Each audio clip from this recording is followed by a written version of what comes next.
فراست باطن عطا کی، رب تعالیٰ نے اس کے باطن کو منور بنا دیا، اتنا منور بنایا کہ اس پر الہام ہوتا ہے، اور جو الہام ہوتا ہے وہ سچا اور حق ہوتا ہے۔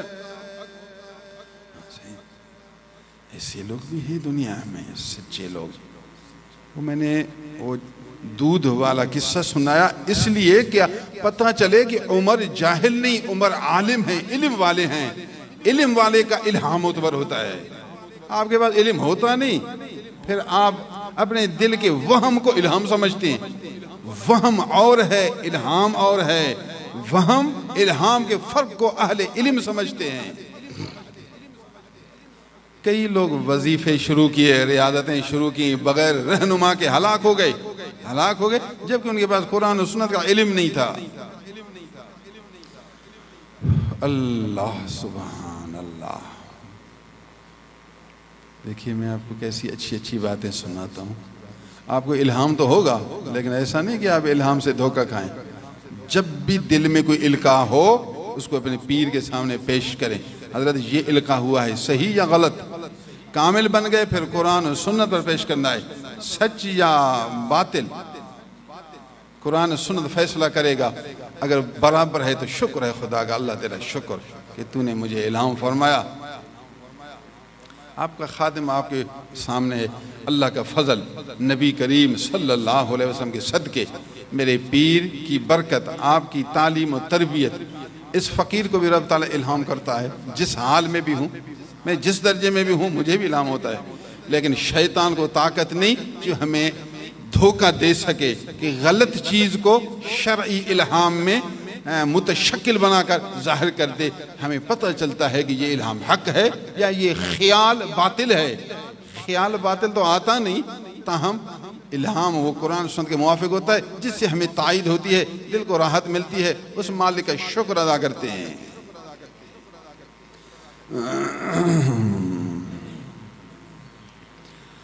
اللہ سبحان اللہ۔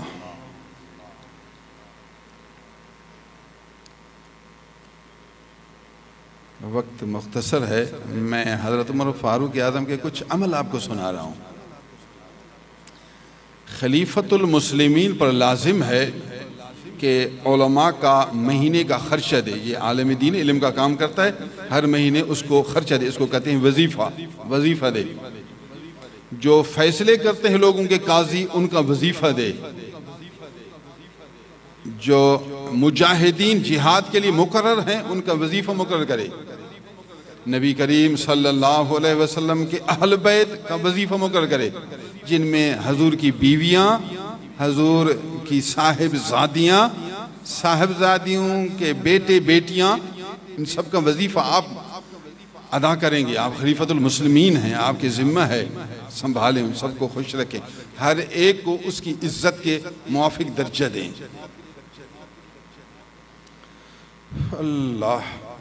جب امیر المومنین عمر فاروق اعظم خلیفہ ہوئے تو اس کا بیٹا عبداللہ بن عمر، یہ عالم تھا، علمی کام کرتا تھا، اور امام حسن، امام حسین، یہ نبی کے صاحبزادے تھے، یہ بھی علم اور دین کا کام کرتے تھے۔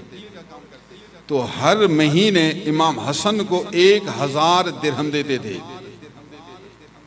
جو کہ تقریباً ہمارے زمانے میں پاکستانی پیسوں میں 80,000 روپیہ بنتا ہے۔ ایک مہینے میں 80,000 روپے دیتے تھے۔ امام حسین رضی اللہ تعالی عنہ کو بھی 1000 درہم، تقریباً 80,000 روپے دیتے تھے، اور اپنے بیٹے عبداللہ کو 40,000، آدھا 500 درہم دیتے تھے۔ حضرت عمر فاروق اعظم اپنے بیٹے کو 40,000 دیتے تھے، جبکہ امام حسن کو 80,000، عربی میں 1000 درہم۔ امام حسین کو 1000 درہم، اپنے بیٹے کو 500 درہم دیتے تھے۔ بتا دیں کیوں کرتے تھے ایسے؟ ایک دن عبداللہ نے عرض کی، ابا جان، حضور صلی اللہ علیہ وسلم کے زمانے میں ہم بڑے تھے اور جہاد کرتے تھے، حضور کی مدد کرتے تھے، اسلام کی اشاعت کرتے تھے، جبکہ حسن حسین اس ٹائم چھوٹے تھے، حضور کے زمانے میں انہوں نے بڑا کام بھی نہیں کیا، تو اس حیثیت سے ہمارا بھی حق بنتا ہے ہمیں کچھ آپ زیادہ دیں، ان کے برابر دیں، زیادہ نہیں برابر تو ہو۔ تو حضرت عمر نے کیا جواب دیا؟ فرمایا بیٹا بات یہ کہ تیرے باپ سے ان کے باپ دادا کا درجہ بلند ہے، ان کے بڑوں کا، ان کے نانا جان کا، ان کی امی اور نانا کا درجہ آپ کی امی اور نانا سے، باپ سے بڑھ کر ہے، تو ان کی نسبت کا قدر کرتا ہوں، چونکہ ان کی شان زیادہ ہے تو نبی کی وجہ سے میں ان کے بچوں کو زیادہ دیتا ہوں۔ سمجھا آپ نے؟ 10 سال خلافت کی، 10 سال میں ہر مہینے حسن و حسین کو خرچہ دیتے رہے۔ یہ ہے عمر فاروق اعظم رضی اللہ تعالی عنہ، اور یہ ہے نبی صلی اللہ علیہ وسلم سے محبت۔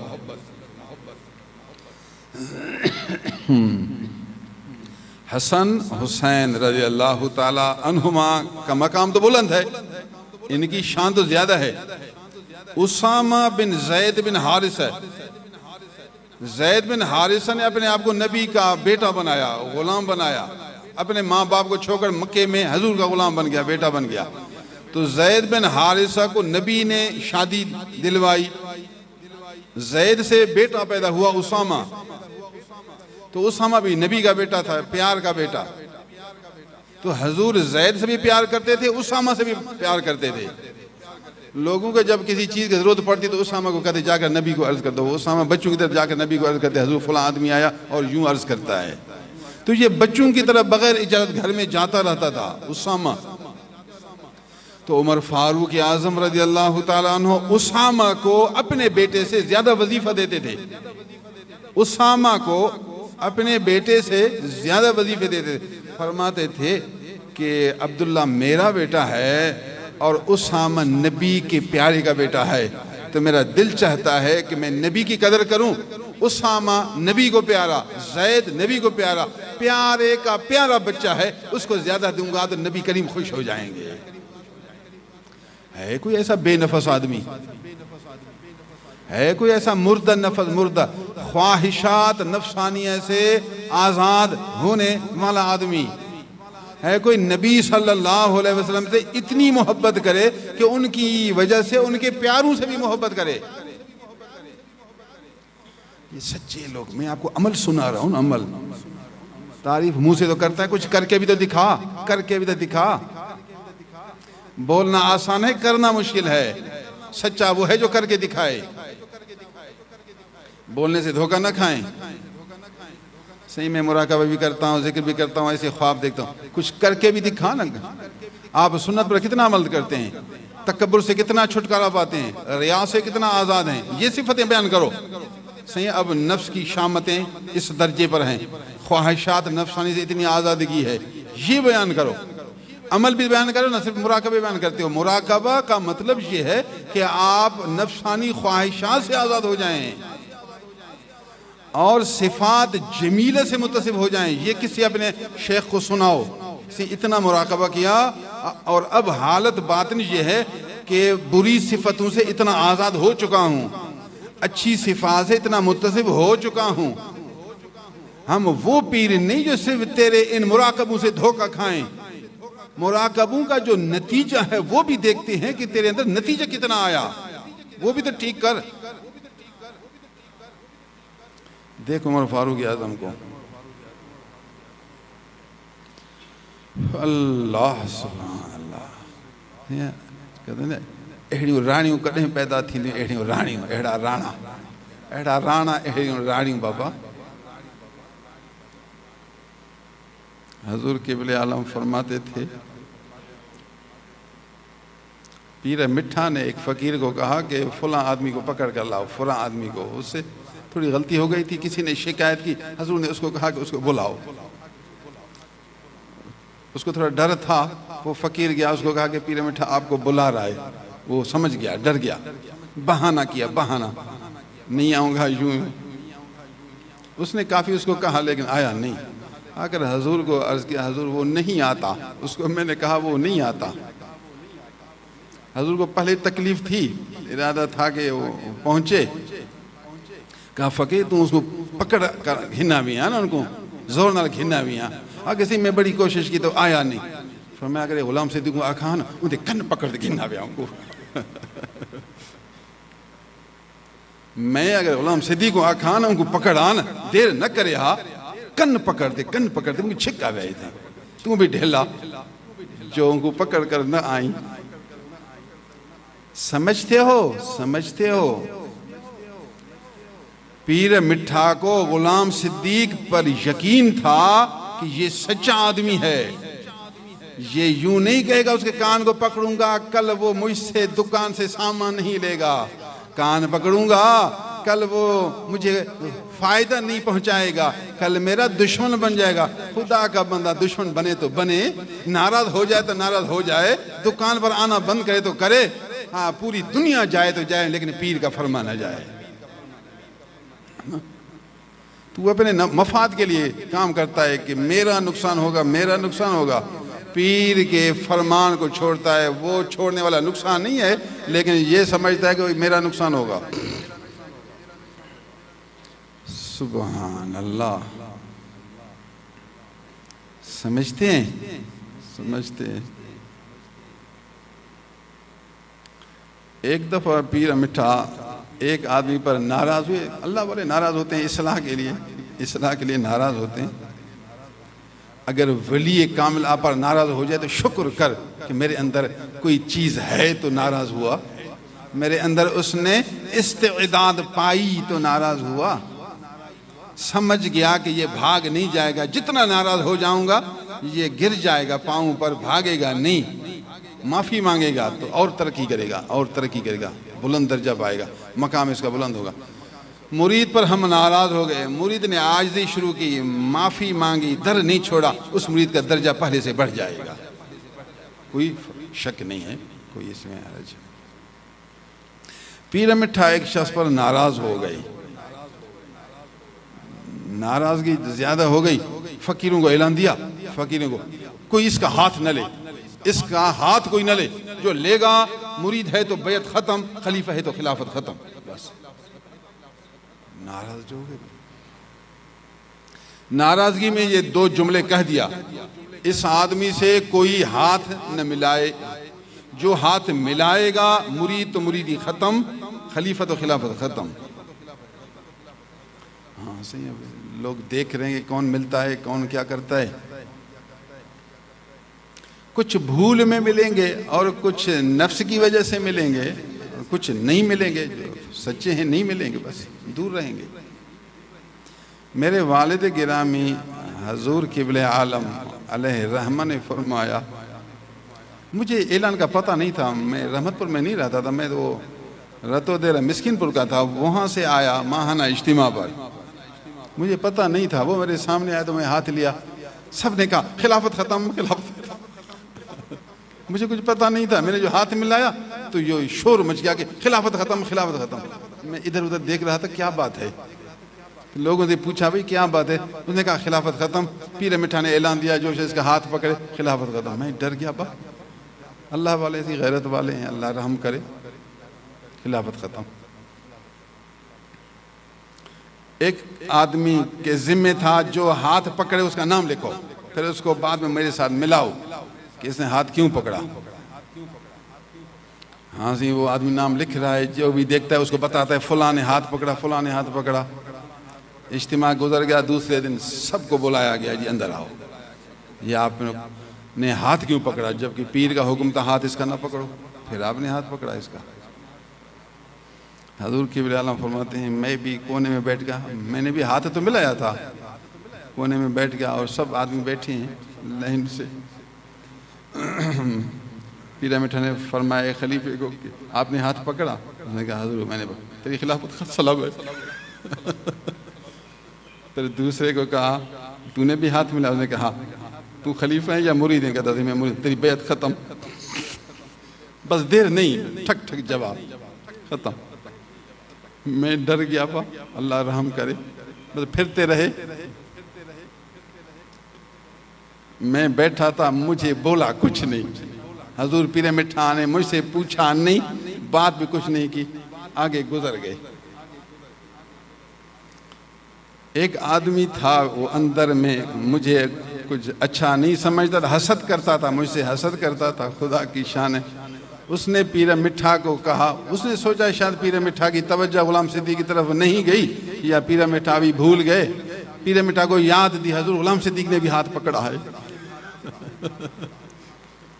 بابا پیر مٹھا نے دیکھ لیا بیٹھا تو ہے، اس نے کہا حضور غلام صدیق نے بھی ہاتھ پکڑا ہے۔ پیر مٹھا نے سنی ان سنائی کر دی، سنی بات تو سنی اس کے لیکن توجہ نہیں دی، منع ان سنی کر دی۔ پھر سمجھاتے رہے، ہدایت کرتے رہے کہ میں تمہارے فائدے کے لیے تو کہتا ہوں، میں نے جو کہا اس کا ہاتھ نہیں پکڑو تو تمہارے فائدے کے لیے، اس کے فائدے کے لیے کہتا ہوں۔ پھر تقریر شروع، تھوڑا چپ جو ہوا، پھر اس نے کہا حضور غلام صدیق نے بھی ہاتھ پکڑا۔ سبحان اللہ یار، یہ دل کی باتیں ہیں، یہ محبت کی باتیں ہیں، عشق کی باتیں ہیں، روحانی باتیں بھی سنو۔ پیر مٹھا نے پھر سنی انسنی کر دی۔ ہاں یہ دل کے دلال ہیں نا، یہ دل کے دلال جانتے ہیں کون سچا ہے کون کھوٹا ہے، کس نے کس نیت سے ہاتھ ملایا، کس نے کس نیت سے ہاتھ ملایا، پتہ تو چلے نا، وہ سارا مدار دل ہے نا، یہ دل ہے۔ پھر پیر مٹھا تقریر شروع، نصیحت شروع، اس کو آرام نہیں آیا، پھر تیسری بات کرنے لگا حضور غلام صدیق نے بھی ہاتھ پکڑا۔ سبحان اللہ۔ پیر مٹھا نے تیسری بار اس کو جواب دیا، فقیر میں کو پتہ ہے، میں کو پتہ ہے، غلام صدیق میں کو پتہ ہے، غلام صدیق میں کو پتہ ہے۔ سمجھتے ہیں پیر وہ جو دل کا حال جانے، پیر وہ جو مرید کے دل کا حال جانے، مرید کی سچائی کو بھی تو جانے، مرید کے کھوٹ کو بھی تو جانے، اور مرید سے اگر سچا ہے تو رحمت و شفقت کرنا بھی تو جانے، رحمت و شفقت کرنا بھی تو جانے۔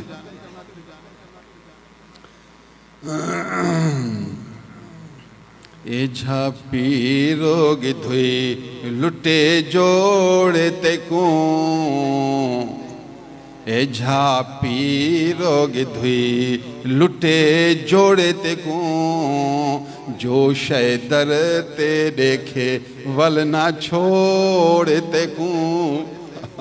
ہاں سی پیر کو پتہ چلا اس مرید کے پاس پیسے ہیں، پھر چھوڑے گا نہیں، شادی کرے گا، شادی کرے گا۔ ایک لڑکی ہے، شادی تو سب کریں گے، ہر آدمی شادی کے لیے تیار ہے، وہ لڑکی ہے پھر شادی کریں گے۔ ہاں سی پھر آپ کی بڑی مہربانی، حضرت تو آج سی اپنے جوش میں آئے ہیں، خود بلایا اور خود شادی کی پیشکش کر دی۔ بیٹا اب وہ جو ہے نا 4 لاکھ مانگ رہے ہیں، وہ کہتے ہیں میرا خیال ہے آپ دے دو اس کو، شادی ہو جائے گی، پھر بیوی کے ہاتھ میں کچھ پیسے آئیں گے، پھر واپس لینا کچھ کرنا، جہاں سے بھی ہو کرو۔ ہاں سی اس نے کہا حضرت صاحب کا حکم بھی ہے اور سنت بھی ہے اور مجھے ضرورت بھی ہے، پیسے تلاش کیا، 4 لاکھ حضرت صاحب کے ہاتھ میں۔ جو شے درتے دیکھے ول نہ چھوڑتے کوں۔ ہاں سی نہ عورت ہے نہ عورت کے رشتہ داروں کو پیسہ دیا، سارا پیسہ جیب میں گیا۔ ہفتہ گزر گیا، مرید روزانہ حاضر خدمت ہوتا ہے کہ حضرت شاید کوئی جواب دے، پیر صاحب چپ ہے۔ آخر کار مجبور ہو کر پوچھتا ہے حضور وہ شادی کا کیا ہوا؟ کہتا وہ مشورہ کریں، تھوڑا صبر کرو۔ مشورہ کرتے کرتے یار 2 سال گزر گئے، مشورہ پورا نہیں ہوا، مرید کو آیا غصہ، حضور میں نے قرضہ لیا لوگوں سے، میرے پیسے بھی ختم گئے، بیوی بھی گئی تو پیسے بھی گئے۔ سمجھ لیا؟ یہ ظاہر ظہور قصہ ابھی ہمارے سامنے آیا، میں وہی قصہ آپ کو سنا رہا ہوں۔ پیر مٹھا نے پہلے ہمیں سمجھایا، جو شے درتے دیکھے ول نہ چھوڑتے کوں۔ اپنا پیسہ کسی کو نہ بتاؤ کہ میرے پاس پیسے ہیں، ورنہ پھر جیب خالی کرے گا۔ جو شے درتے دیکھے ول نہ چھوڑتے کوں، اے جھا پیرو گدھوئی لٹے جوڑتے کوں۔ ہاں اللہ والے آئے، انہوں نے سمجھایا، ٹھگوں کا بھی بتایا، مخلصوں کو بھی پہچان لیا، مخلصین سے مخلصوں جیسا سلوک کیا۔ اللہ سبحان اللہ۔ حضرت امیر عمر فاروق اعظم رضی اللہ تعالی عنہ کے خلافت کے دور میں فارس فتح ہوا، جس کو اب ایران کہتے ہیں، ایران فتح ہوا۔ تو یہ کسریٰ اس زمانے میں بہت بڑا بادشاہ تھا، قیصر روم، کسریٰ فارس۔ دنیا میں دو بادشاہ تھے، پوری دنیا ان دونوں کے نیچے تھی۔ تو ایران کا بادشاہ یہ قید ہوا، پھر مارا گیا، تو ان کی بیٹی قیدی بن گئی۔ آخری ایران کا بادشاہ جس کا نام یزدجرد ہے، اس کی صاحبزادی جس کا نام شہربانو ہے۔ ایران کے آخری بادشاہ کی بیٹی صاحبزادی جس کا نام شہربانو ہے، یہ قید ہو گئی۔ مسلمانوں نے جو ملک فتح کیا تو وہاں کی عورتیں قیدی بن گئیں، مرد قید بن گئے، مال سارا ہاتھ میں غنیمت۔ بہت سی عورتیں قیدی ہو کر آئیں، مدینہ شریف سب پہنچ گئیں۔ تو ایک بہت بڑے وقت کے بادشاہ کی بیٹی پہ اس کی بھی تو عزت ہوتی ہے، تو یہ شہزادی کہلائے گی، شہزادی۔ عمر فاروق اعظم نے اعلان دیا کہ اللہ کا شکر ہے کہ اللہ نے اسلام کو اتنی تقویت دی کہ وقت کا بڑا بادشاہ قتل ہوا اور اس کی صاحبزادیاں قیدی بن گئیں، ان کا مال غنیمت بن گیا۔ اللہ تیرا شکر۔ میں وقت کے بادشاہ کی شہزادی کو ایک ایسے آدمی کے حوالے کرتا ہوں جو کہ وہ بھی شہزادہ ہے، وہ بھی شہزادہ۔ لوگ پریشان ہوئے کہ اب یہ کون سا شہزادہ ہے کہ ایران کے بادشاہ کی شہزادی پھر ایک شہزادے کی گھر والی بن جائے، شہزادہ کون ہے؟ خیال تو سب کو آئے گا کہ میں شہزادہ ہوں، شاید یہ بیٹی مجھے مل جائے، یا حضرت عمر فاروق اعظم خود شادی کرتے، خود بھی تو کر سکتے تھے، بادشاہ ہیں، بڑے امیر المومنین ہیں تو سب کے بڑے ہیں، خود بھی تو اپنی بیوی بنا سکتے تھے۔ فرمایا نہیں، میں اس شہزادی کو اس کے حوالے کرتا ہوں جو سب سے بڑا شہزادہ ہے۔ ہر آدمی سوچ رہا ہے خدا کرے وہ شہزادہ میں بن جاؤں، وہ شہزادہ میں بن جاؤں۔ پھر آپ نے اعلان دیا، آپ کو پتا ہے وہ شہزادہ کون ہے؟ فرمایا سیدنا امام حسین رضی اللہ تعالیٰ عنہ کو بلائیں، یہ حسین بن علی، حسین بن فاطمہ بنت رسول اللہ صلی اللہ علیہ وسلم۔ حسین کی عزت ہے، یہ حقیقی شہزادے ہیں، میرا دل چاہتا ہے کہ اس شہزادی کے حقدار شہزادے حسین ہیں۔ بتاؤ یہ صفت کس شخص کی ہو سکتی ہے؟ بولنا نہیں، کر کے دکھاؤ، کر کے دکھاؤ۔ کہنا آسان ہے، کر کے دکھانا یہ مردوں کا کام ہے۔ صرف کہنا نہ کرنا، میں کہتا ہوں کہنا نہ کرنا، کرو بھی تو صحیح نا۔ مجھے ووٹ دو، میں وزیر اعظم بن جاؤں، میں 5000 گھر بناؤں گا، غریبوں کو گھر تقسیم کر کے دوں گا۔ بابا کہنا آسان ہے، کر کے بھی تو دکھاؤ، کر کے بھی تو دکھاؤ۔ وزیر اعظم بن گیا، وہ شہر سے مجھے فون آئے، حضرت جی وہ نہر کے کنارے ہم نے اپنی جھونپڑیاں بنائی تھیں، حکومت کے لوگ آئے ہماری جھونپڑیوں کو اکھاڑ دیا۔ کہا بھی ہم غریب ہیں، مسکین ہیں، اگر یہاں سے اکھاڑتے ہو ہمیں کوئی اور زمین دو، کم از کم اپنی جھونپڑیاں۔ کہتا ہمارا کام نہیں ہے، نکلو یہاں سے۔ ہمیں گھر بنا کر تو نہیں دیا، جو ہمارے کمزور گھر تھے ان کو بھی بگاڑ دیا۔ بیچارے رو رہے تھے، پیٹ رہے تھے۔ اللہ کا بندہ، کہنا آسان ہے، کرنا مردوں کا کام ہے۔ کہنے کی ضرورت بھی نہیں، آپ کر کے دکھاؤ۔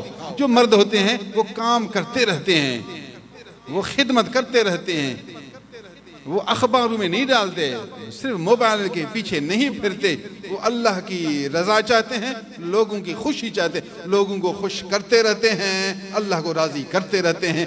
یہ نبی کے پیارے، یہ اللہ والے۔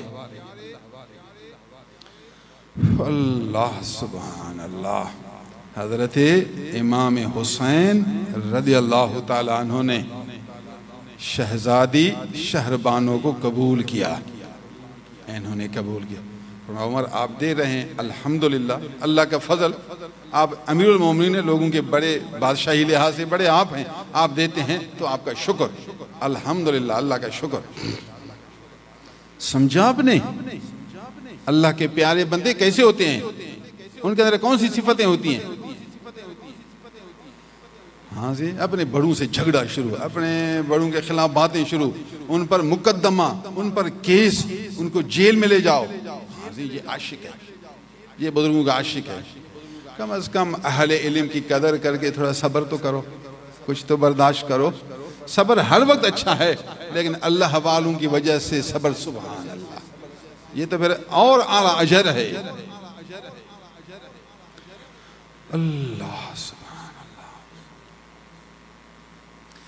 حضرت عمر فاروق اعظم رضی اللہ تعالیٰ عنہ نے اپنے دور خلافت میں نبی کریم صلی اللہ علیہ وسلم کی ازواج مطہرات بیویاں سب کو اعلان دیا کہ میں حج پر جا رہا ہوں۔ عمر فاروق نے کہا کہ میں حج پر جا رہا ہوں اور پورے حاجیوں کو خود میں سنبھالتا ہوں، امیر الحجاج بھی میں ہوں، خود حج پر جا رہا ہوں اور سارے حاجیوں کا امیر بھی میں ہوں، سب کو میں سنبھالوں گا۔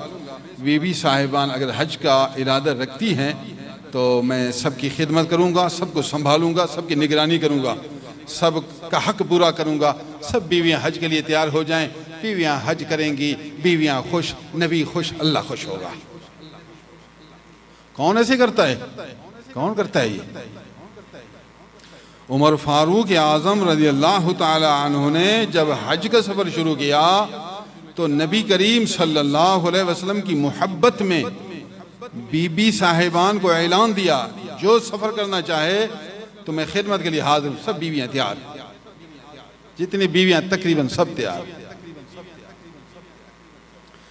آپ نے بیویوں کی سواریوں کو علیحدہ کیا، باقی لوگ علیحدہ، بیویاں علیحدہ، سب کو ایک پردہ میں رکھا، سب کے لیے باڈی گارڈ رکھا، محافظین، جس میں حضرت عثمان غنی بھی موجود ہیں۔ عثمان غنی رضی اللہ تعالی عنہ، حضرت ابو عبیدہ بن جراح، اکابر نبی کے سچے عاشق جن پر نبی راضی تھے، ان کو باڈی گارڈ بنایا۔ فرمایا بیوی کی آپ حفاظت کریں گے، ان کی خدمت کے حقوق سر انجام دیں گے۔ سب بیویاں حج پر جا رہی ہیں، پورے راستے میں خدمت بھی کی، عزت بھی کی، بیویوں کے حقوق ادا کرنے کے لیے ہر طرح کی محنت کی، بیویوں کو اتنا خوش کیا کہ بیویاں دعائیں دیتی رہیں، عمر اللہ آپ کو بڑی زندگی نصیب فرمائے۔ بتاؤ کہ نبی کی کتنی محبت تھی، نبی صلی اللہ علیہ وسلم کی وجہ سے نبی کی بیویوں کے خدمت گزار ہیں، بیویوں کی خدمت کرتے ہیں، ان کی عزت کرتے ہیں، ان کو سہولت پہنچانے کی کوشش کرتے ہیں۔ یہ سچے لوگ ہیں، یہ سچے لوگ۔ اکابر اولیاء کے زمان میں بھی یہی رنگ ہوتا ہے۔ آج کل تو صرف دعویٰ رہا، صرف دھوکہ رہا، مفاد رہا، پیسے شوق جمع کرنے کا شوق رہا، سچائی بس سبحان اللہ۔ جو بزرگوں کے قصے ہم پڑھ کر آئے، میرے والد صاحب اپنے قصے سناتے تھے، پیر مٹھا اپنے قصے سناتے تھے، فضل علی قریشی اپنے قصے سناتے تھے، وہ سچے لوگ تھے، ان کے قصے عاشقانہ قصے تھے، عاشقانہ۔ صحابہ کرام کے قصے، اولیاء کاملین کے قصے دیکھو تو برابر لگتے ہیں، موافق لگتے ہیں۔ تو اولیاء کاملین صحابہ سے نقش لیتے ہیں، صحابہ کرام رضوان اللہ تعالی علیہ مجمعین سے کچھ بہرے لیتے ہیں، اس سمندر سے کچھ قطرے لیتے ہیں، تو یہاں وہ خوشبو آتی ہے۔ اللہ سبحان اللہ العظیم و بحمدہ سبحان اللہ۔ حضرت عمر فاروق اعظم کو جب خنجر لگے، پیٹ مبارک چاک ہوا، بالکل طبیعت ناساز ہے، اپنے بیٹے عبداللہ کو بلایا، عالم ہے یہ صحابی بھی عالم بھی، بیٹا جاؤ نبی کریم صلی اللہ علیہ وسلم کی حرم محترمہ بی بی صاحبہ ام المومنین عائشہ صدیقہ رضی اللہ تعالی عنہا کی خدمت میں عرض کرو اگر مجھے اجازت دیں تو میرا جنازہ روزے کے اندر دفن ہو جائے. چونکہ مالک بی بی صاحب اب تک حیات ہیں. یہ حجرہ بی بی عائشہ صدیقہ کا تھا. حضور اس میں مدفون ہوئے. پھر ابو بکر صدیق اس کے ابا ہیں تو ابو جان بھی وہاں مدفون ہوئے. تو اب بی بی صاحبہ کا گھر ہے, حجرہ ہے, تو مالک وہ ہیں, وہ اجازت دیں گی تو پھر میں وہاں دفن ہو سکوں گا, ورنہ نہیں. عبداللہ جاؤ سلام پیش کرو, اجازت مانگو, اجازت ملے تو پھر مجھے وہاں دفن کرنا, اجازت نہ ملے تو مجھے جنت البقیع میں دفن کرنا. عبداللہ پیغام بھیجا. بی بی صاحبہ کچھ گزارش ہے, بی بی صاحب وہ پردہ میں ملتی تھی. مدینہ شریف میں عجیب غوغا ہے, پریشانی کا عالم ہے کہ امیر المومنین کو اس طرح خنجر لگایا گیا ہے, سب لوگ پریشان رو رہے ہیں, بی بی صاحب بھی پریشان ہیں. حضرت عبداللہ بخاری شریف میں قصہ موجود ہے, جب یہ قصہ بخاری میں ہے. اللہ سبحان اللہ, عاشقوں کی باتوں میں بھی سکون ہے, عاشقوں کے قصوں میں بھی راحت ہے. محبت والے کو مزہ آتا ہے, باقی کھوٹے کو تو بات ہی سمجھ نہیں آئے گی. بی بی صاحبہ ابا جان نے بھیجا ہے, گزارش کر رہے ہیں اگر آپ اجازت دیں کہ میرا جنازہ روزہ اطہر کے اندر دفن ہو جائے. مالک آپ ہیں, بغیر پریشانی کے جو آپ کی رضا ہو, مہربانی ہو اجازت. بی بی صاحبہ رضی اللہ تعالی عنہا نے جواب دیا, عبداللہ ارادہ پہلے یہ تھا کہ میرا حجرہ ہے, ایک میرے آنکھوں کے ٹھنڈک حضور صلی اللہ علیہ وسلم میرے گھر والے ہیں, نمبر 2 میرے والد گرامی ابو بکر صدیق ہیں, تو میں بیٹی ہوں اسی حجرہ میں دفن ہو جاؤں, یہ میرے لیے شرف ہے, اللہ کی رحمت ہے. مگر آج عمر فاروق اعظم کی اس حالت کی وجہ سے, اس بڑے تکلیف کی وجہ سے میں اس کے عرض کو رد نہیں کر سکتی, شرمندہ ہوتی ہوں. ایک آدمی نے سلام بھیجا, پیغام بھیجا, میں رد نہیں کر سکتی, بس اپنا حق میں قربان کرتی ہوں. اللہ کی مشیت ایسی تھی, اللہ کی طرف سے رضا اس طرح تھی, سارے پھر اسباب ہیں. بی بی صاحبہ پر اتنا اثر ہوا, آپ نے قربانی دی, ارادہ یہ تھا میں قربانی دیتی ہوں. ویسے امیر المومنین تھے, جو حکم کرتے کہ مجھے جہاں دفن کرو نہ پوچھے. بابا پوچھنا یہ ادب ہے, محبت کا تقاضا ہے, یہ ہے انسان. کھوٹا آدمی پہ ڈنڈا, کھوٹا ڈنڈا اٹھاؤ, زبردستی کرو, میری عزت ہو جائے گا. اللہ کا بندہ, یہاں عزت میں عزت نہیں ہے, یہاں غلامی ہے, یہاں عاجزی ہے, یہاں امارت نہیں, خلافت نہیں, یہاں خدمت ہے. ویسے آرڈر تو کر سکتے تھے نا, حکم صادر کر سکتے, میں امیر المومنین جیسے کہوں ویسے ہوگا نا. اپنے آپ کو امیر المومنین سمجھتے بھی نہیں تھے, اپنے آپ کو بادشاہ نہیں سمجھتے, اپنے آپ کو خادم سمجھتے تھے. یہ ہوتا ہے اللہ, نفس مارنا, نفس تو مار. کتنا بڑا مقام ملا, کتنا بڑا. حضرت عبداللہ نے جواب سنا, اٹھے, پھر خدمت میں حاضر ہو رہے ہیں. عمر فاروق اعظم نے فرمایا جب بیٹا عبداللہ قریب آئے تو مجھے بتانا, عبداللہ جب قریب آئے تو مجھے بتانا, اطلاع دینا. عبداللہ قریب آئے, جب عبداللہ نظر آئے تو عمر فاروق اعظم فوراً کھڑے ہو گئے. پیٹ پھٹا ہوا ہے, چاک چاک ہے, آنتڑیاں ظاہر ہیں, جذبہ اتنا ہے, جذبہ پتہ نہیں چلتا, جذبہ. کھڑے ہو گئے, لوگ حیران ہو گئے, کسی نے دائیں سے پکڑا, کسی نے بائیں سے پکڑا, کسی نے پیٹ کو پکڑا, کھڑے ہو گئے. حضور خیر فرمایا کہ نبی کی بیوی کا قاصد آ رہا ہے, اس کے اکرام کی وجہ سے کھڑا ہو رہا ہے. کس کتاب میں ہے؟ بخاری شریف میں ہے. عمر فاروق اعظم نے کیا جواب دیا؟ نبی کریم صلی اللہ علیہ وسلم کی حرم محترمہ کا قاصد عبداللہ، یہ نہیں سوچا کہ میرا بیٹا ہے، یہ نہیں سوچا کہ عبداللہ ہے، یہ نہیں سوچا کہ نبی کی بیوی تو نہیں آ رہی، نبی کی بیوی صاحبہ کا قاصد آ رہا ہے، اس قاصد کے اکرام میں کھڑے ہو گئے۔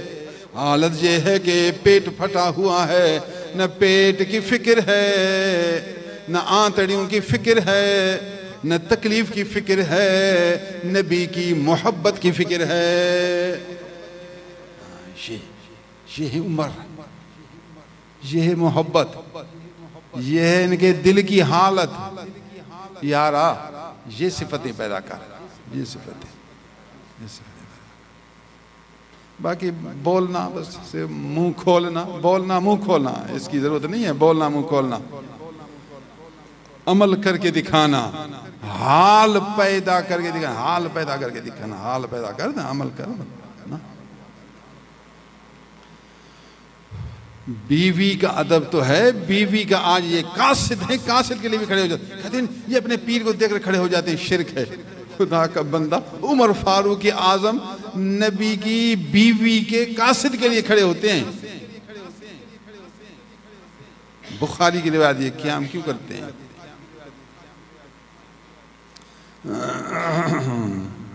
میری امی جان روایت کرتی تھی کہ پیر مٹھا جب اپنی بیٹی کو دیکھتے، پیر مٹھا چار پہ پر بیٹھے ہوتے تو پیر مٹھا کی بیٹی پیر مٹھا کے پیر کی بیوی تھی۔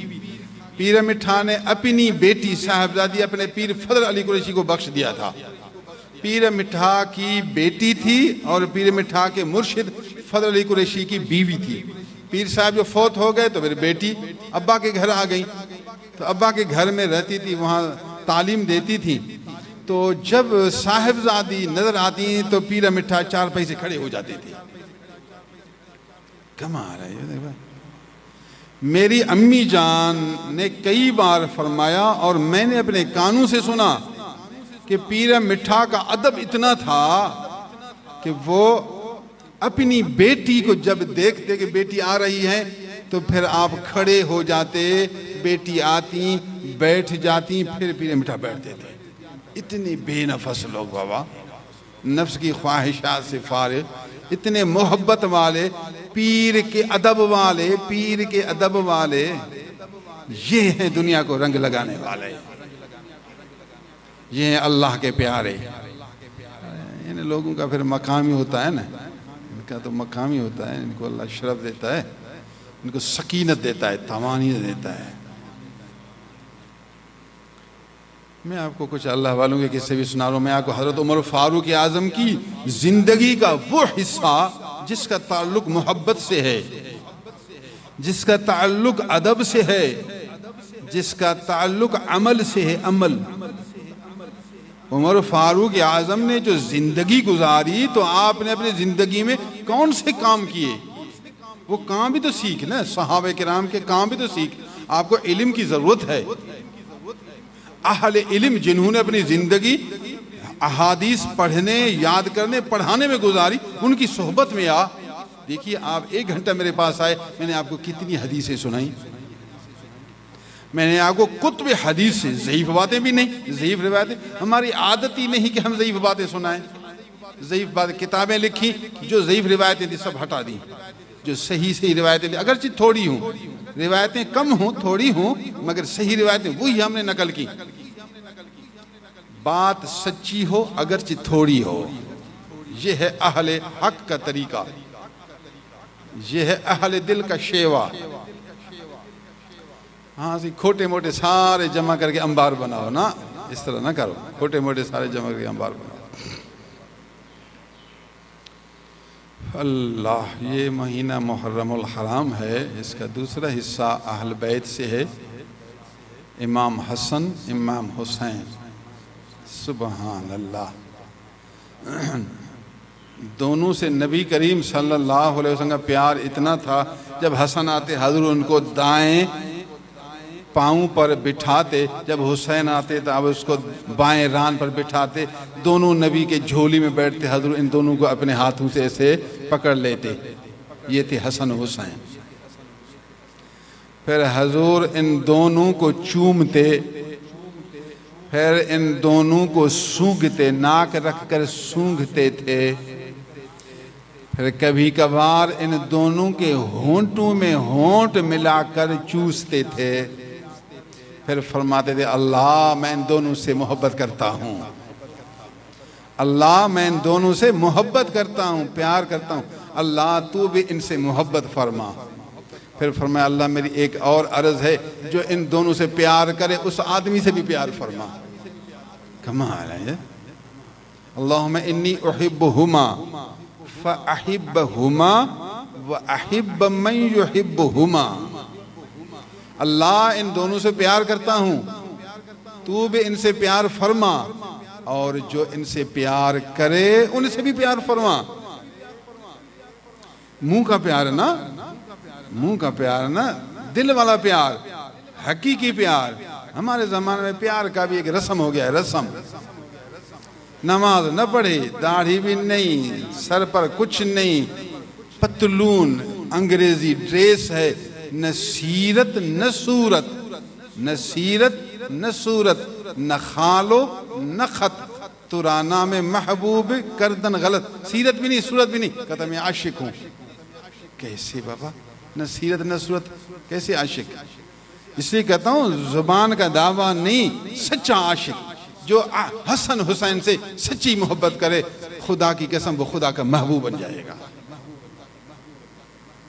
اللہ عز و جل ہمیں حضرت عمر فاروق اعظم سے محبت نصیب فرمائے، تمام صحابہ کرام سے محبت نصیب فرمائے، اہل بیت سے محبت نصیب فرمائے، حسن و حسین رضی اللہ تعالیٰ عنہما سے سب سے زیادہ محبت نصیب فرمائے، اور ان کے نقش قدم پر چلنے کی توفیق عنایت کرے۔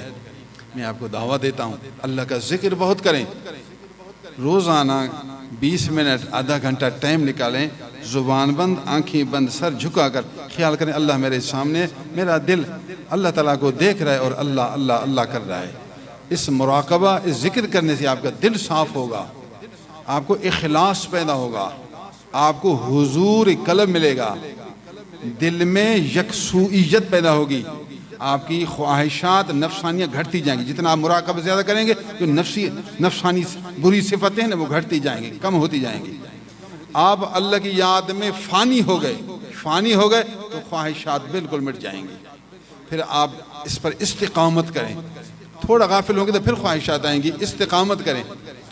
اگر 10-15 سال آپ نے استقامت کی، اللہ سے جڑے رہے، خواہشات سے فارغ رہے، اچھی صفات سے متصف رہے اور نبی کی شریعت سنت عمل کرتے رہے، تو انشاءاللہ اللہ آپ کا مددگار ہوگا، پھر اللہ آپ کو پیچھے نہیں چھوڑے گا، پھر آپ کو محفوظ رکھے گا، محفوظ۔ آپ کو پھر پیچھے یاری جو ہو گئی تو پھر وہ تجھے بہاری عنایت کرے گا، سنبھالے گا، اللہ تجھے پھر خود سنبھالے گا۔ ایسا خوش نصیب آدمی ہے اللہ سے ایسی یاری ہو گئی کہ اب خدا خود اس کو سنبھالتا ہے۔ یہ ہوتا ہے ولی اللہ، یہ محفوظ ہوگا۔ تو کم از کم آپ اس صفت میں آ کر 10-12 سال تو استقامت کریں، اللہ کا ذکر بہت کریں۔ نمبر 2، نماز کے مسائل سیکھیں، فرض نماز کی پابندی کریں، جہاں بھی نماز کا وقت آیا نماز ادا کریں۔ آپ کاروبار کرتے ہیں، بیمار ہیں، لمبی نماز نہیں پڑھتے، فرض آپ سے کبھی نہیں چھوٹے، فرض نماز یہ فرض ہے، فرض اور واجب یہ آپ سے نہ چھوٹے۔ سنت موقدہ چھوڑنے کی عادت نہ بنائیں، کبھی کبھار چھٹ گئی سنت تو عذاب نہیں، حساب نہیں ہے، مستحب کی کوشش کریں، اگر ٹائم نہ ملے تبھی صحیح، نہیں تو کوئی حرج نہیں، پوچھ تو نہیں ہوگی، وہ تو آپ کا درجہ ہے۔ فرض نماز آہستہ پڑھیں، دل سے پڑھیں، یکسوئی سے پڑھیں، اتنا ہے۔ اگر آپ فارغ ہیں تو سب پڑھیں کہ ان کی برکت سے آپ کا فرض اچھا ہوگا۔ بیماری، مجبوری، کام کی عدم فرصت یہ اور بات ہے، فرض نماز کی پابندی کریں، حلال روزی میں محنت کریں، چھوٹا کام کو چھوٹا نہ سمجھیں، محنت کریں۔ حلال روزی کا معنی فرض ہے، اسلام میں حلال روزی کا معنی فرض ہے۔ واقعی پاکستان میں مجبوری بہت ہے، ہم سارا دن کماتے ہیں لیکن پیسہ ہمیں کم ملتا ہے۔ باہر ملکوں میں سارا دن کماؤ تو ایک ہفتہ کھاؤ، اتنی تنخواہ ملتی ہے، ایک دن کی مزدوری اتنی زیادہ ہوتی ہے کہ ہفتے تک کھاؤ، ہم ایک دن سارا کماتے ہیں تو پھر ایک دن میں ختم ہوتا ہے۔ تو حکمرانوں کی ذمہ داری ہے پاکستان کو آپ اس طرح بنائیں، لوگ بیچارے کمائیں تو کچھ نہ کچھ خرچے سے بچ جائے، آپ فیکٹریاں لگائیں، آپ ٹیکنالوجی بنائیں، مختلف صنعتیں، کارخانے بنائیں، تاکہ لوگ سب کام میں مصروف ہو جائیں، نماز با جماعت ادا کریں، بیوی بچوں کے ساتھ خوش ہو جائیں، نہ چوری کی ضرورت نہ دھوکے کی ضرورت۔ جیب بھرا ہوگا تو چوری کی ضرورت نہیں ہوگی۔ اب سب پریشان ہیں تو بیچارے پھر جھوٹ بھی بولتے ہیں، چوری بھی کرتے ہیں۔ تو ذمہ دار حکومت ہے۔ یہ جو ممبران ہیں یہ ایک بل پاس کریں جس میں کارخانے بنائیں، ان لوگوں کو کام میں لگائیں۔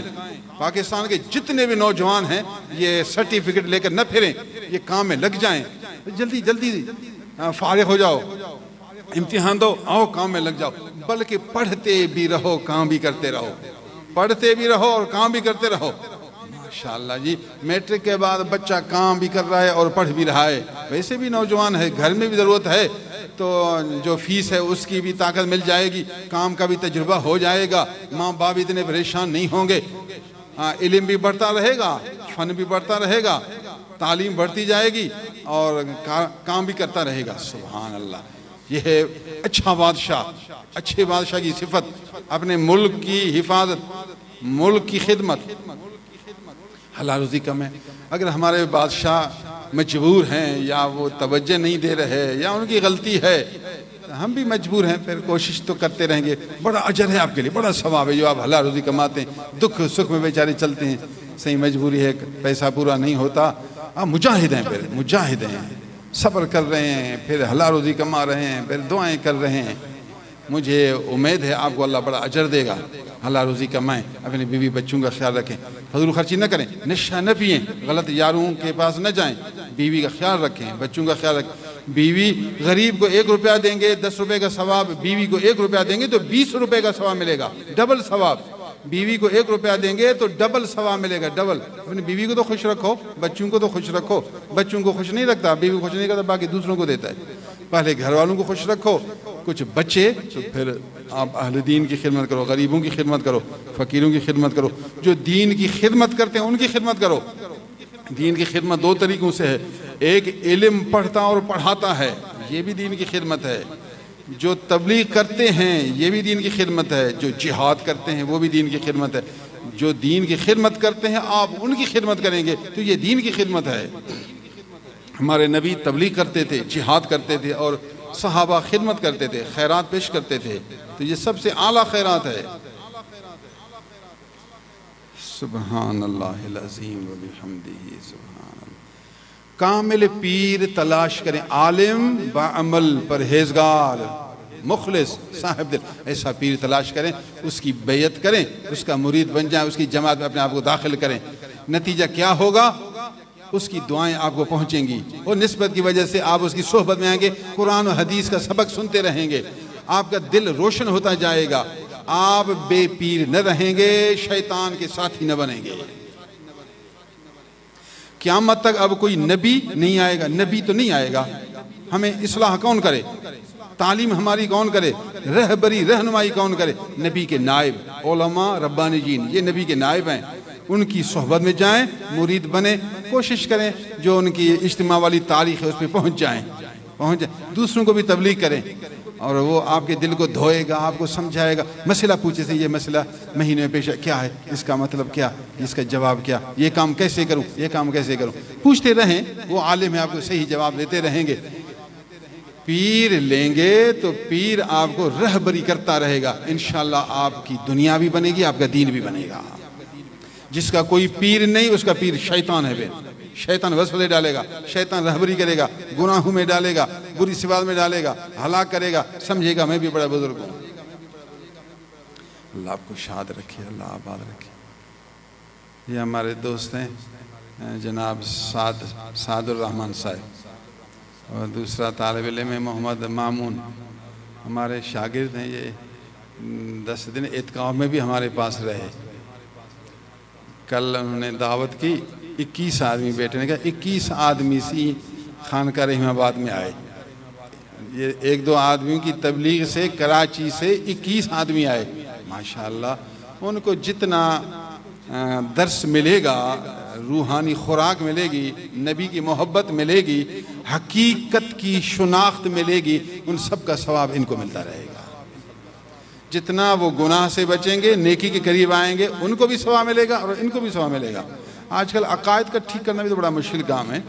آپ نے ہماری باتیں سنی تو اس میں آپ کا عقیدہ بھی مضبوط ہوگا، آپ کو محبت بھی پیدا ہوگی، صحابہ کرام کی پہچان پیدا ہوگی۔ یہ جو دل والی حالت کا بہتر ہونا، یہ بھی تو کام ہے۔ اس کام کا ان کو بھی فائدہ ہوگا، جنہوں نے دعوت و تبلیغ کی ان کو بھی فائدہ ہوگا۔ میں آپ کو دعوت دیتا ہوں، آپ بھی تبلیغ کیا کریں، لوگوں کو دعوت دیا کریں۔ وہ ہمارے حامد رضا کو دیکھ، مولوی ہیں، دستار بندی ہیں، دستار بندی، کراچی مدرسہ سے فارغ التحصیل ہیں اور اب مدرسے میں پڑھاتے ہیں۔ کل وہاں سے روانہ ہوئے، 6 گھنٹے کا سفر کر کے مغرب ادھر پہنچ گئے، عصر پہنچ گئے، عصر سے بھی پہلے مجھے میسیج کیا، سے مہربانی کر کے عصر کے بعد درس میں بیٹھو، ہمیں کچھ درس دے دو تاکہ روح کو خوراک ملے۔ میں بھی عصر کے بعد سبق دیتا ہوں، خواتین کو روزانہ سبق دیتا ہوں۔ کل بارش تھی، میں نے ان کو چھٹی دی، میں نے کہا حامد رضا بھی خوش تو ہم بھی خوش۔ مسجد میں بیٹھتے ہیں، دیکھا آپ نے ان کی محبت، ویسے کہتا کہ بس دور سے آیا ہوں، سائیں کو پتہ چلے کہ یہ دور سے آیا ہے، بس کچھ نہ کچھ سائیں کے دل میں میری عزت بڑھے گی۔ نہیں کہا کہ سائیں آپ درس دیں، ہمارے نفس کو ماریں۔ ہاں جی، ہمارا درس نفس کو مارنا، دل کو جیالنا، یہ ہمارا کام ہے۔ دوست دور دور سے آئیے، بیچارہ دل کراچی میں کام کرتے ہیں۔ وہ مشتاق نے میسیج بھیجا، جیسے یہاں حالات ہب چوکی کے کیسے ہیں، بارش۔ میں نے کہا یہاں کے حالات تو آج ٹھیک ہیں، بارش نہیں ہے، لیکن کیا پتہ اچانک بارش آ جائے۔ پھر آپ تنہا آئے ہوں، اس کی وہ بی بی صاحبہ بھی اس کے ساتھ آتی ہے، ایسی خواتین آتی ہیں، اللہ اللہ کا ذکر سنتی ہیں، قرآن سنتی ہیں۔ میں نے کہا پھر یوں کرو، بی بی صاحب کو نہ لاؤ، اچانک بارش آ جائے، موٹر سائیکل میں پریشانی نہ ہو جائے۔ پھر وہ خود بھی آیا، بی بی بھی آ گئی۔ میں نے کہا بی بی صاحب کیوں ہیں؟ اس نے کہا ہمیں جذبہ آ گیا، ہم بی بی صاحب آ گئی، ماشاء اللہ۔ کوئی پتہ نہیں سنتے تھے ظہر کے بعد بارش آئے گی۔ بابا آپ نبی کی وجہ سے محبت کرتے ہیں، یہاں بلاول نہیں، آصف زرداری نہیں، یہاں بے نظیر نہیں، یہاں نواز شریف نہیں ہے، یہاں نبی صلی اللہ علیہ وسلم کے در کا ایک غلام ہے، قرآن و سنت سمجھانے والے کا ایک اجتماع ہے۔ تو آپ نبی کی وجہ سے آتے ہیں تو آپ کو اجر اللہ دے گا، یہ آپ کو اللہ، میں اجر دوں نہ دوں، میں تو ایک کمزور انسان ہوں، میری طاقت نہیں، اللہ جانتا ہے اور وہی آپ کو اجر نصیب کرے گا۔ تبلیغ بھی خوب کیا کریں، جن کو فائدہ ہوگا اس کا اجر آپ کو ملے گا۔ وآخر دعوانا الحمدللہ رب العالمین۔ جناب محمد کاشف صاحب ہیں، ان کے ماموں ہیں پنجاب ٹی وی لنڈان میں، جن کا نام جناب حاجی عطا محمد خان صاحب ہیں۔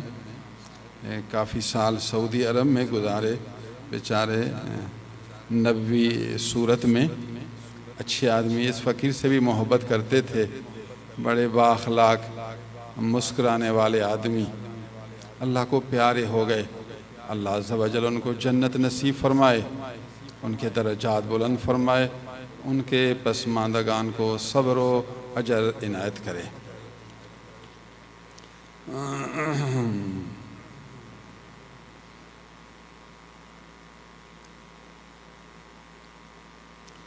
ایک شخص نے کہا میں خود سنی ہوں مگر رشتہ دار شیعہ ہیں، 10 محرم کو رشتہ داری کی خاطر امام باڑے میں جاتا ہوں، ماتم نہیں کرتا بس شریک ہوتا ہوں، تو کیا درست ہے؟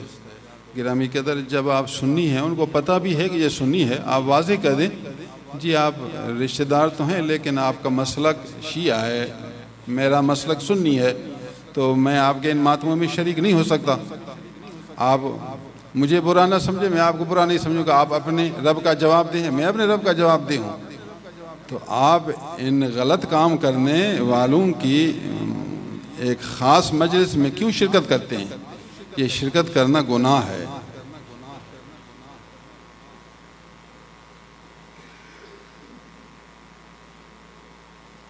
کیا شیعہ عورت سے نکاح درست ہے اگر وہ اپنا عقیدہ نہ بدلے؟ اگر وہ شیعہ ہے، شیعوں کی بہت سی قسمیں ہیں، کچھ شیعہ ایسے ہیں جو ان کے عقائد کفر تک پہنچتے ہیں، وہ شیعہ جو کہے نعوذ باللہ حضرت علی نبی سے بھی افضل ہے، اب علی کو نبی سے افضل کہے یہ تو کفر ہے۔ اگر کسی کا ایسا عقیدہ ہے، ایک دوسرا عقیدہ وہ کہتے ہیں کہ جبریل آیا قرآن حضرت علی پر نازل کرنے کے لیے، لیکن جبریل بھول گیا محمد رسول اللہ پر نازل کیا۔ استغفر اللہ، یہ کلمہ کفر ہے۔ تیسرا عقیدہ کہے کہ یہ قرآن مجید نہیں 30 پارے، یہ صحیح قرآن نہیں، اصل میں یہ 40 پارے تھے، تو باقی پاروں کو صحابیوں نے چھپا لیا، کاٹ لیا، جو ان کے مفاد کے تھے ان کو چھوڑ دیا، باقی کو ختم کر لیا۔ نعوذ باللہ، جس شیعہ کا عقیدہ اتنا بگڑا ہوا ہے یہ تو کافر ہے۔ اگر خاتون کا عقیدہ بھی اتنا برا ہے تو ایسی خاتون سے نکاح ناجائز ہے۔ باقی رہا اگر اتنا نہیں، وہ صرف یہ کہتا ہے کہ حضرت علی کی شان دوسروں سے زیادہ ہے تو گمراہ ہے، نکاح ہوگا لیکن ہے گندہ، نکاح ہو جائے گا، ہم بچہ پیدا ہو ہم اس کو حرامی نہیں کہیں گے، لیکن اگر آپ یہ سمجھتے ہیں کل بیوی کو میں اپنی صحبت میں لا کر نیک بناؤں گا، اچھی عقیدے والی بناؤں گا، میری صحبت میں آئے گی تو میری بات مانے گی، اگر یہ نیت ہے تو امید ہے اللہ تعالیٰ تیری اس نیت کی وجہ سے مواخذہ نہ فرمائے۔ اچھی نیت ہے، لیکن سمجھتے ہیں کہ عورت پکی ہے، میں کمزور ہوں، وہ آئے گی نہیں، تو بچنا چاہیے، بچنا چاہیے، اچھا نہیں ہے، ناپسندیدہ عمل ہے، اس کو مکروہ کہیں، یہ مکروہ عمل ہے، اس کو ہم ناجائز تو نہیں کہہ سکتے لیکن مکروہ ضرور کہیں گے۔ کفریہ درجے میں تو پھر ناجائز، کفریہ درجے میں نہیں تو گمراہیت والے درجے میں تو مکروہ ہے۔